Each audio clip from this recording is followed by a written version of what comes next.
Bien le bonjour tout le monde, comme on dirait plus couramment, salut. On se retrouve aujourd'hui pour un What's on my iPhone, concept très inédit, inventé par moi-même, jamais fait, jamais vu auparavant. Non bon, en vrai je sais que c'est vraiment plus du tout d'actualité les What's on my iPhone, mais je voulais en faire un.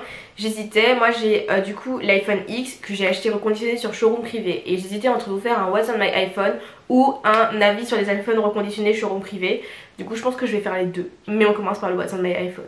C'est parti! Bon donc ça va s'afficher ici, donc je me décale little bit. Du coup la seule chose que j'espère là c'est que l'enregistrement de l'écran ne s'arrête pas pendant que je filme, parce que ça va me faire râler si à la fin de la vidéo je vois que ça n'a pas enregistré. Je vais faire petite partie par petite partie. Désolée si je joue avec mes cheveux, parce que je les ai lissés et du coup ça m'éclate. Du coup on commence par mon écran de verrouillage, c'est moi et ma mère quand j'étais bébé, voilà, c'est en noir et blanc, je trouvais ça joli.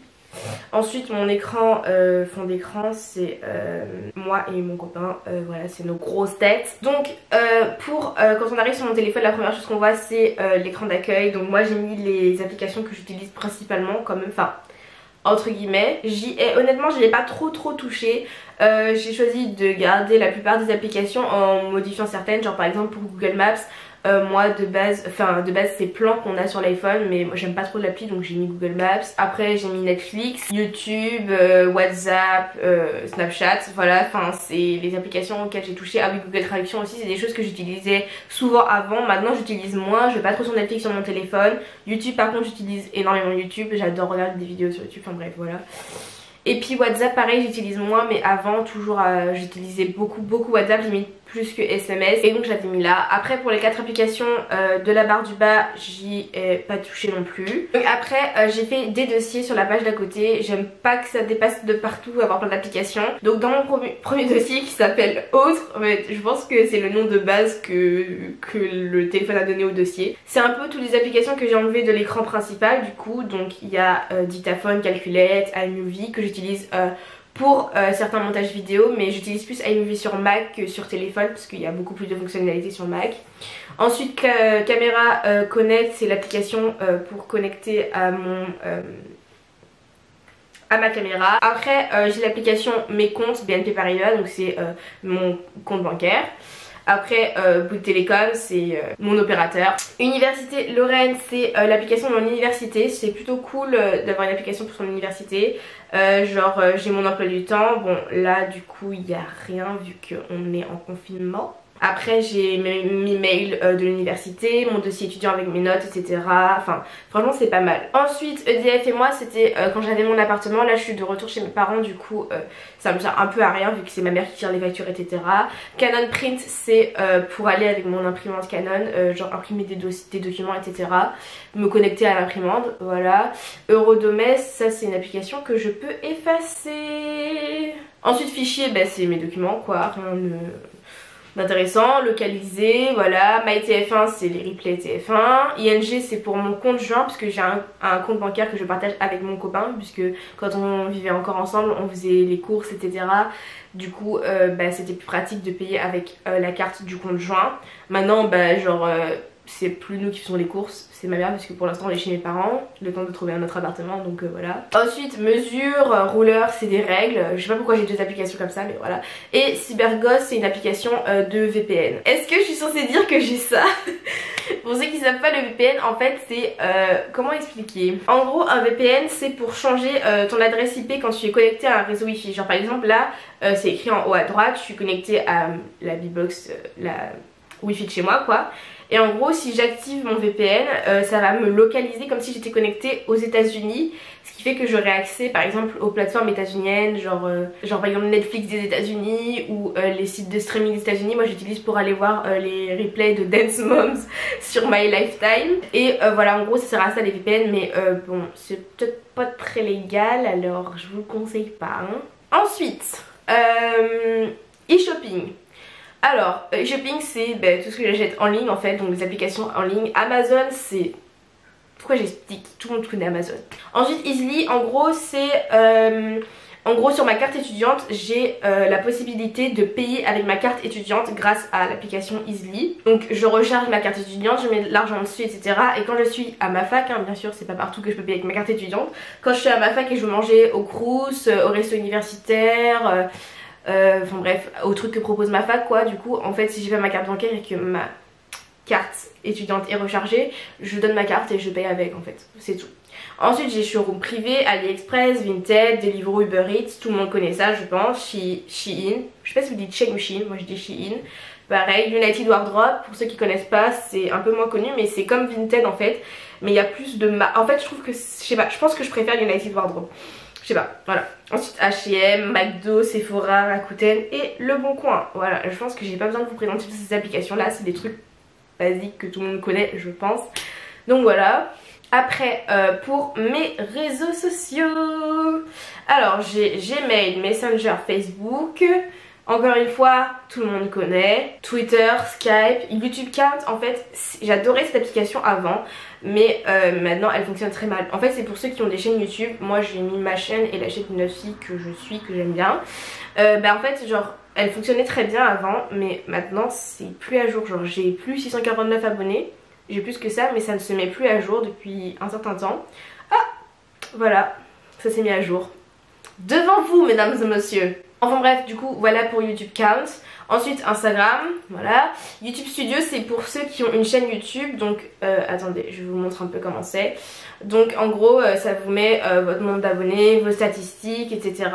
La performance de votre dernière vidéo, ses vues, ses likes, son temps de visionnage. Après, ça vous met les commentaires que vous avez eu. Bon, là, j'ai pas eu de nouveaux commentaires. Ça s'efface au fur et à mesure, c'est dommage.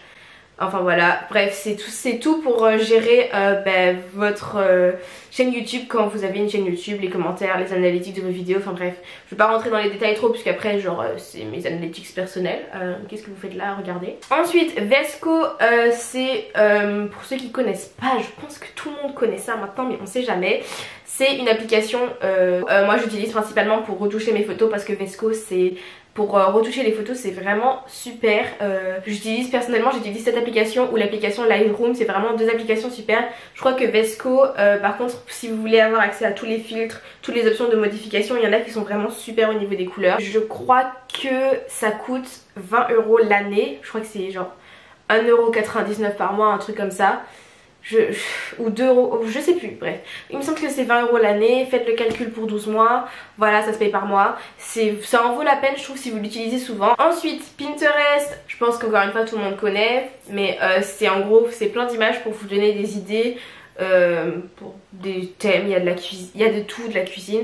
Moi j'ai pas mal de choses pour les bullets de journaux, du sport et aussi des fonds d'écran parce que pour ma tablette j'ai pas des fonds d'écran genre des photos de ma famille et tout, j'ai des fonds d'écran plus productif, on va dire ça comme ça. Ensuite j'ai Vont, Fonto, Eraser.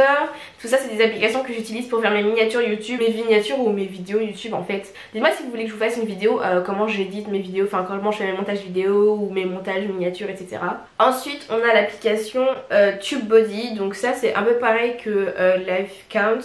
C'est pour gérer ma chaîne YouTube, donc ça me met le nombre d'abonnés que j'ai gagné, mes commentaires où je peux y répondre assez rapidement. Qu'est-ce qui se passe? Ah oui d'accord. Ensuite ça me met mes milestones, c'est en fait c'est à peu près des objectifs que j'ai en but d'abonnés, en nombre de vues et en nombre d'uploads, c'est-à-dire de nombre de vidéos que j'ai postées quoi. Ensuite Canva, ça sert à quoi? Pourquoi j'ai ça? C'est quoi ça déjà? Ah oui, Canva c'est en fait j'utilisais pour faire, vous voyez les stories à la une Instagram, bah j'utilisais pour faire les petites photos des stories à la une Instagram quoi. Ensuite Mojo, ça c'est une application pour faire des stories Instagram encore une fois, mais genre pour faire des stories sympas. Par exemple là tu mets une photo et t'écris ce que tu veux, eux ils ont écrit Venice Beach. Ça vous propose des modèles déjà faits. Encore une fois il y a un truc premium, enfin pour avoir plus de modèles, mais bon moi je l'ai pas payé, ça m'intéressait pas plus que ça, mais franchement c'est sympa pour faire des belles stories Instagram pour ceux qui aiment ça. Ensuite TikTok. Encore une fois, je pense que j'ai pas besoin de présenter TikTok. Allez me suivre sur TikTok, le lien est dans la description, voilà voilà. Photocollage, encore une fois j'utilise pour mes miniatures. Et ensuite PixArt que j'utilise également pour mes miniatures. Après du coup j'ai mon dossier jeu que je n'utilise vraiment pas beaucoup, je ne joue pas beaucoup. J'ai 94%, je pense que presque tout le monde le connaît. C'est en gros, on vous donne une catégorie, un objet que l'on peut conserver toute une vie. Et en gros vous devez rentrer dans la barre des noms d'objets et trouver, enfin je sais pas si c'est clair mais... Ensuite Homescape, ça c'est un jeu un peu comme Candy Crush, sauf que à chaque fois que tu gagnes un niveau, tu gagnes des pièces on va dire qui te permettent de progresser dans le jeu et de reconstruire ta maison. Voilà, Homescape, d'où le nom. Après j'ai le jeu Harry Potter, il est pas mal mais j'y joue plus trop. FDJ, ça c'est le jeu pour jouer au loto etc. Pareil, genre la fois j'ai téléchargé, j'ai dû gagner 30 € et après j'ai plus jamais rejoué parce que j'avais trop peur de perdre mon argent. Ensuite j'ai le jeu de cartes solitaire. Après j'ai 2048, c'est un peu comme le jeu 2048 du coup mais par superposition de cartes. Donc genre par exemple le 2 avec le 2 et etc.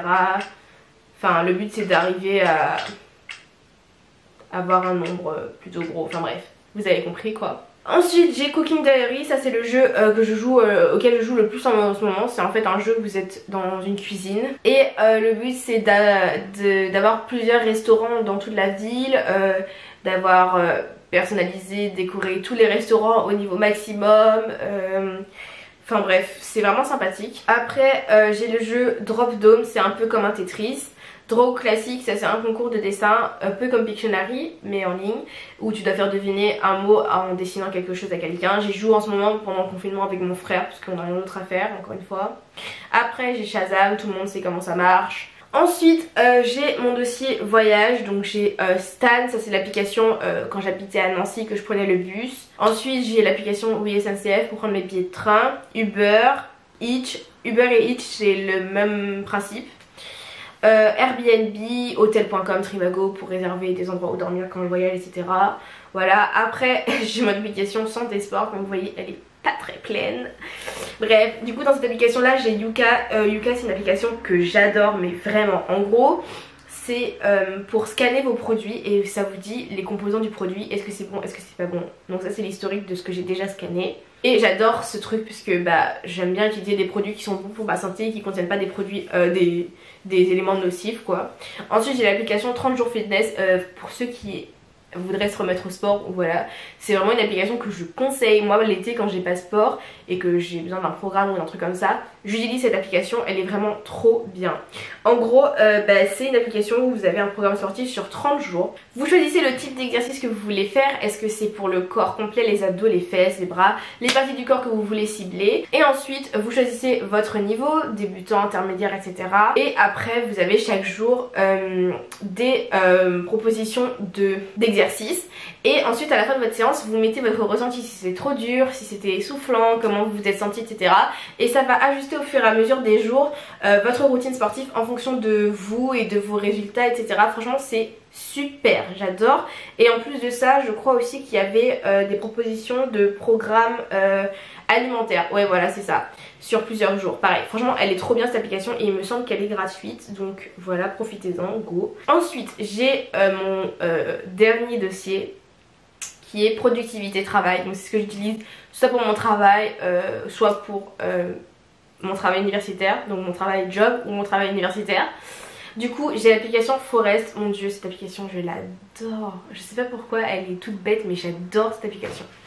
Donc du coup Forest en gros c'est une application qui va vous aider entre guillemets à travailler et à être consistant. Est-ce que ça se dit en français ça? On va dire, et à être sérieux dans votre travail. Donc en gros vous allez choisir une durée pour laquelle vous allez travailler. On va dire 1 heure par exemple. Et après vous faites planter. Je vais pas le faire parce que je ne travaille pas actuellement. Et en gros pendant toute la durée de votre travail, votre arbre va se mettre à pousser. Il y a plusieurs modes sur cette application. Si vous êtes sur le mode concentration profonde, ça fait qu'au moment où vous allez quitter l'application, votre arbre va mourir. Mais si vous n'êtes pas en mode concentration profonde, vous pouvez quitter l'application, faire ce que vous voulez, aller sur votre téléphone pendant que vous travaillez. Pour ceux par contre qui ne peuvent pas s'empêcher d'aller répondre à leurs messages et machin alors qu'ils sont en train de travailler, le mode concentration profonde peut être pratique. Sauf si vous vous en foutez complètement de perdre votre arbre. Mais ce que vous ne savez pas encore, c'est qu'en fait, quand vous arrivez à la fin de votre arbre, qu'il pousse parfaitement, vous gagnez des pièces. Et ces pièces vont soit vous servir à acheter d'autres types d'arbres. Moi personnellement ça m'intéresse pas trop, c'est pas ça que je recherche. Ou alors, au bout d'un certain nombre de pièces, vous pourrez acheter pas acheter, vous pourrez planter un véritable arbre sur terre via l'application, et ça je trouve ça trop cool, cette fonctionnalité. Ensuite j'ai l'application Weekplan, ça c'est un agenda en fait avec des pages etc. Ensuite l'application Page, donc c'est pour la prise de notes.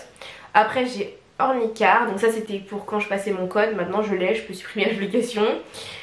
Ensuite j'ai l'application Get Response, bref ça c'est pour faire des visioconférences, genre par exemple si j'ai un prof qui veut faire un cours en ligne, bah il peut le faire là-dessus. Ensuite j'ai l'application SpeakUp, cette application je fais ça parce que c'est l'icône, elle est vraiment trop bien, c'est un prof qui nous avait demandé de la télécharger. En fait elle sert quand par exemple on est en amphithéâtre où on est 300 élèves, eh ben le prof ouvre un forum, on va dire ça comme ça, où on peut nous, grâce au mot de passe qu'il nous aura donné, aller sur ce forum.